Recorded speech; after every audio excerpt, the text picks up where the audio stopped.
So, thank you very much. And here he is again.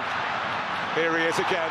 That's astonishing. It's absolutely world class. Only football can make you feel like this.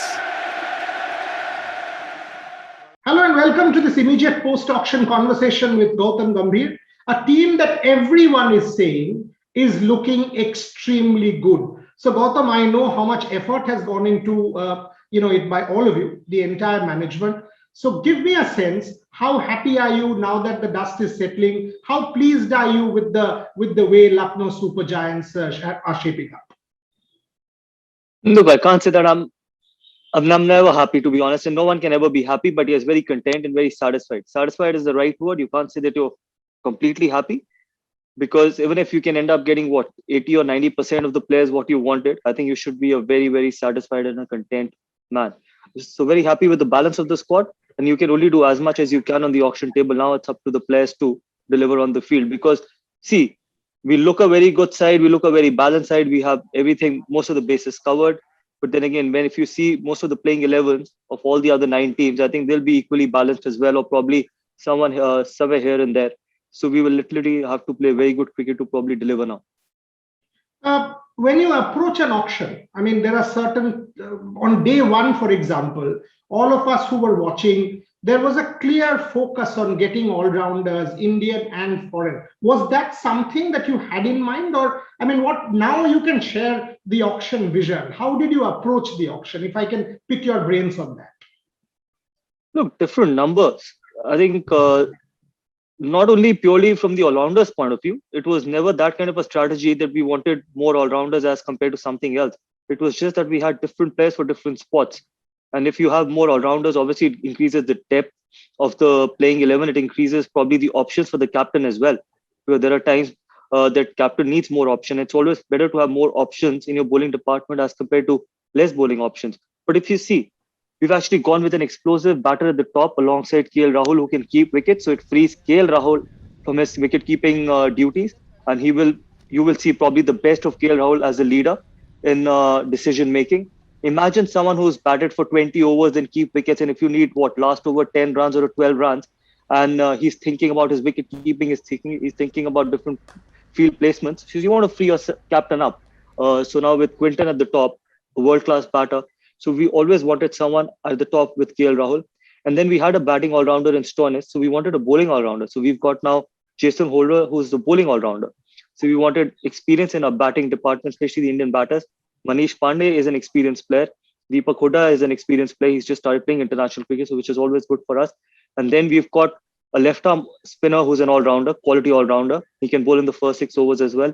Then we've got K. Gautam, which again I feel was a steal, especially at that number 8 position. That number 8 position, he can bowl with the new ball. Imagine the ball is gripping. He can bowl against the left-handers. He can give us 2 or 3 overs. And then you've got sheer pace. Pace is pace. Either you can bowl quick or you can't bowl quick. Parkwood probably is the quickest in this competition, or the quickest going around in world cricket at the moment. And you've got Avesh Khan. So 2 guys who can bowl 145 in tandem with each other will always have a huge impact. You can use them differently. And then you've got a quality wicket-taking option in a leg spinner. So actually it was never about all-rounders. It was all about probably looking at players at a certain spot and thinking who can deliver for us.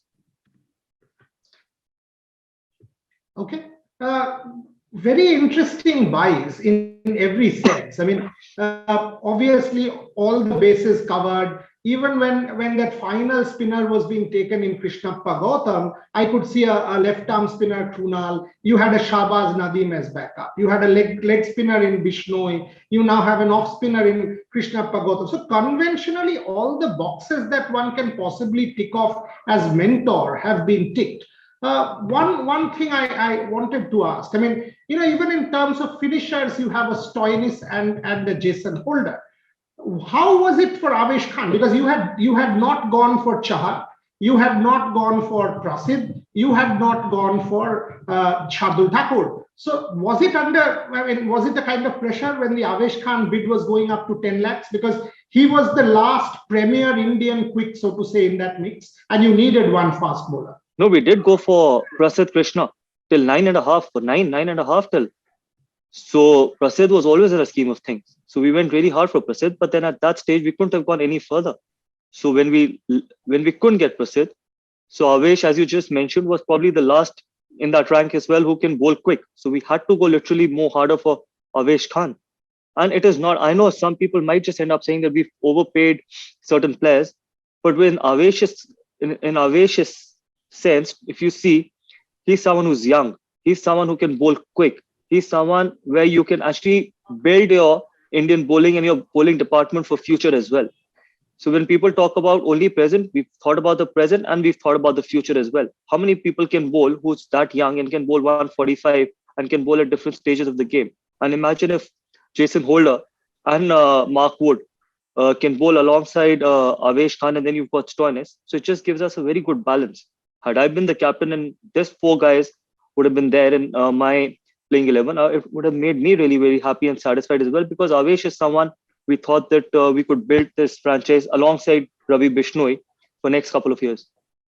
Last one, Gautam. How was Sanjeev going? Was he nervous? Was he biting nails? Because you seem cool. I mean, yes, there were multiple discussions. And when the camera was on the two of you, you all were looking relaxed. But what about the backstage? How many nails are left? What was the pressure like? Did you feel the pressure in the auction table?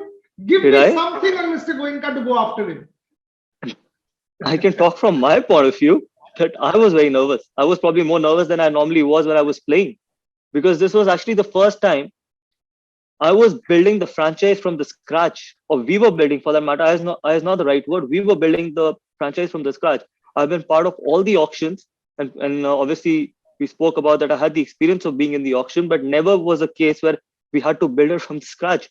We always had the core there, and this was a new franchise. So obviously, I was far more nervous than probably Mr. Goenka was, because obviously he did trusted a lot in me as well. So I had to live up to that trust, and I'm sure whenever you would ask him, he would be a satisfied man. I'm not going to say that he's going to be a very happy man, because sometimes till the time you don't perform on the field, you're never happy. And as when we started this conversation, you can only do certain things on the auction table. But yes, obviously I was not very nervous, but I was little nervous, which is always good to be, because then you're actually thinking very proactively, and it's very important to be proactive on the auction table. You can't just be laid back. You can't just let go of players and thinking we'll get them later on. So being nervous is good till the time you're proactive. Okay, you've given me a headline. Gautam Gambhir far more nervous in an IPL auction table than he was playing. Come on, let's make that into a headline and it'll trend. Gautam, thank you very much. Thank you very much for this part of the interview. I've got to get you back at some point for a longer IPL chat. Clearly looking at the season, how does Gautam Gambhir approach picking your brains? That's backstage with Boria. That will come up for all our viewers, because Gautam Gambhir, one of the best to understand how you approach a season like that. For the moment, thank you very much, Gautam. Thanks a lot.